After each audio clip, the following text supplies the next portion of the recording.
बिस्मिल्लाहिर्रहमानिर्रहीम। स्टीरॉयड्स एक बहुत ही अहम मेडिसन है, लेकिन हमारी पब्लिक के अंदर इसकी अवेयरनेस बहुत कम है और दवाई के बारे में मुख्तलिफ़ किस्म के ख़दशात पाए जाते हैं।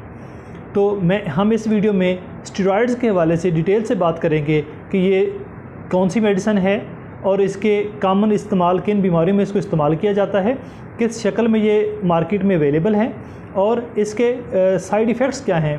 तो इस हवाले से हम इस वीडियो में बात करेंगे। जो स्टीरॉयड्स है बेसिकली ये दो किस्म के होते हैं, एक एंटी इन्फ्लेमेटरी और दूसरे एनाबॉलिक स्टीरॉयड्स हैं। एनाबॉलिक स्टीरॉयड्स जो हैं ये बॉडी बिल्डर्स और जो मुख्तलिफ स्पोर्ट्स में लोग जो हैं पार्टिसिपेट करते हैं वो इसको मिसयूज़ करते हैं और इनको इस्तेमाल किया जाता है अपनी मसल बिल्डिंग के लिए। और जो कार्टिको इस वीडियो में जिस पे हमने बात करनी है वो है कार्टिकोस्टीरॉयड्स, यानी एंटी इन्फ्लेमेटरी स्टीरॉयड, यानी जो कि सोजिश को कम करते हैं। ये मार्केट में ये किस तरह से अवेलेबल हैं? ये टैबलेट्स की फॉर्म में पाए जाते हैं, सिरप में भी अवेलेबल हैं और नेज़ल स्प्रे, इनहेलर्स, इंजेक्शंस और क्रीम्स वगैरह की शक्ल में भी पाए जाते हैं, मिलते हैं इस फॉर्म में, मार्केट से अवेलेबल हैं। स्टीरॉयड्स नेचुरली हमारी बॉडी के अंदर पाए जाते हैं और ये एड्रीनल ग्लैंड्स, जो कि किडनी के ऊपर, जो हमारे गुर्दे हैं उनके ऊपर दो छोटे छोटे ग्लैंड्स होते हैं जो कि इनको बनाते हैं। ये कोलेस्ट्रॉल से बनते हैं, यानी फ़ैट से बन रहे होते हैं और ये हमारी बॉडी का नॉर्मल हिस्सा है, कुदरती तौर पे बनते हैं। और इनका काम क्या है, जिनके हम हवाले से बात कर रहे हैं, वो ये मुख्तलिफ़ किस्म के स्टीरॉयड्स भी मुख्तलिफ़ किस्म के होते हैं। लेकिन इस वीडियो में पर्टिकुलरली हम बात करेंगे कार्टिकोस्टीरॉयड्स के हवाले से, जो कि सोजिश को ख़त्म करते हैं, जो कि एंटी इन्फ्लेमेटरी हैं। और जब हमारे बॉडी में जहाँ भी सोजिश होती है उसको ख़त्म करने के लिए जो सबसे ताकतवर और जो स्ट्रॉन्ग मेडिसिन अवेलेबल है दुनिया में, वो एंटी इन्फ्लेमेटरी मेडिसिन के अंदर ये स्टीरॉयड्स अवेलेबल हैं। और बाज़ जगहों के ऊपर तो ये जो स्टीरॉयड्स हैं ये लाइफ सेविंग मेडिसिन के तौर पे काम कर रहे होते हैं। अगर जिस्म के अंदर कोई स्ट्रॉन्ग किस्म का एलर्जिक रिएक्शन हो जाए, जिससे हमारा ब्लड प्रेशर डाउन हो जाए, हमारी ज़िंदगी को ख़तरा लाक हो जाए, तो उस सूरत हाल में भी हम इसको स्टीरॉयड्स को इस्तेमाल कर रहे होते हैं। या हमारे फेफड़ों के अंदर बहुत शदीद किस्म की सोजिश हो जाए तो उसको फ़ौरी तौर पर अगर हम कंट्रोल नहीं करेंगे तो हमारा सांस जो है वो रुक जाएगा और डेथ हो जाएगी। तो उस सूरत हाल में भी स्टीरॉयड्स को हम इस्तेमाल कर रहे होते हैं। तो लेकिन ये नॉर्मल भी जिस्म में पैदा हो रहे हैं और हम जब इनको, और इंसान ने इनको मसनूई तौर पर भी बनाया है, जब हम इनको बाहर से देना शुरू करते हैं तो अगर इनको हम शॉर्ट टर्म के लिए दें, 10 दिन के लिए, 5 दिन के लिए, 1 हफ़्ते के लिए, थोड़े टाइम के लिए जब हम इनको देते हैं तो इसका बॉडी के ऊपर कोई साइड इफ़ेक्ट नहीं आता।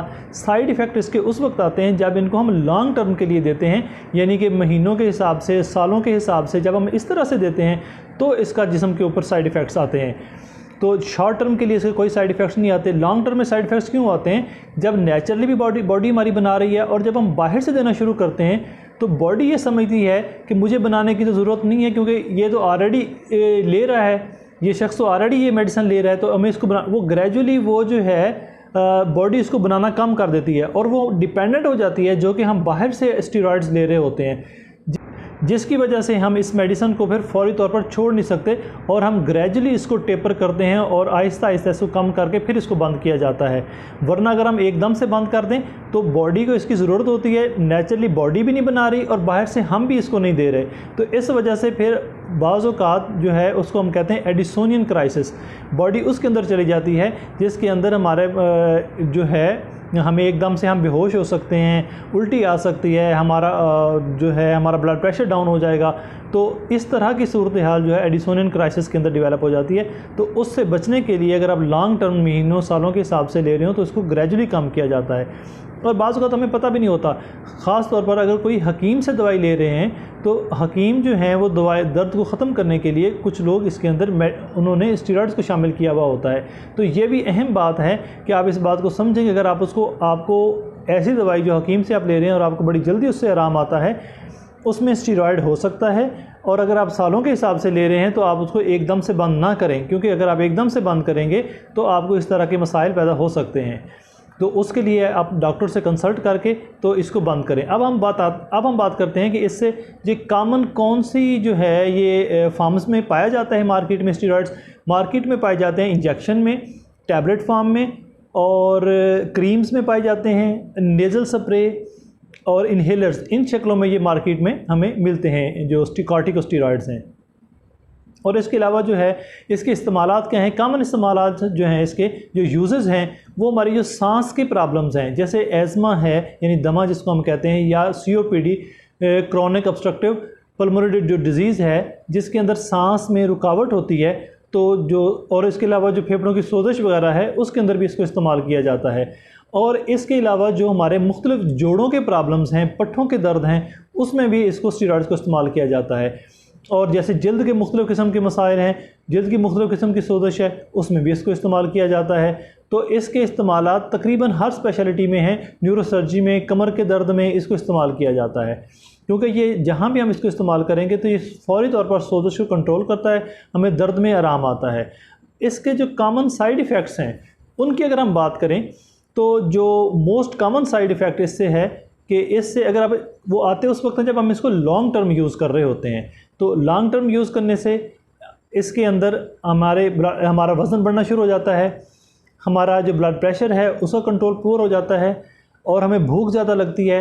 अगर कोई शुगर का मरीज़ है तो उसकी जो शुगर है वो बढ़ जाएगी, शुगर का कंट्रोल मुश्किल हो जाता है, हमारी हड्डियां कमज़ोर हो जाती हैं, हमारे पट्ठे कमज़ोर हो जाते हैं, ऑस्टियोपोरोसिस इससे डेवलप हो जाती है, हमारी नींद डिस्टर्ब हो जाती है, मूड चेंजेस आते हैं, बेचैन इंसान रहता है। और अगर हम आँखों में देखें तो इसके आँखों के अंदर भी चेंजेस आती हैं, ये आँख का प्रेशर बढ़ा सकते हैं जिससे हमें ग्लूकोमा हो सकता है या कैटरैक्ट भी हो सकता है। और इसके अलावा जो है इससे कशिंग सिंड्रोम हो जाती है, एक स्पेशल चीज़ है कशिंग सिंड्रोम, वो कि अगर हम लॉन्ग टर्म यूज़ करते हैं तो इसके अंदर हमारा जो चेहरा है ये सूज जाता है, चेहरे के ऊपर रेडनेस आती है, फ्लशिंग होती है, हमारी बॉडी में फ़ैट जमा हो जाती है, ख़ास तौर पर नेक के इर्द गिर्द और कंधों के इर्द गिर्द और पेट के ऊपर हमारे फ़ैट जमा हो जाती है। तो और हमारी जो स्किन है वो बिल्कुल थिन यानी पेपर थिन, कागज़ की तरह पतली हो जाती है, मुख्तलिफ़ इस किस्म के धब्बे बन सकते हैं स्किन के अंदर।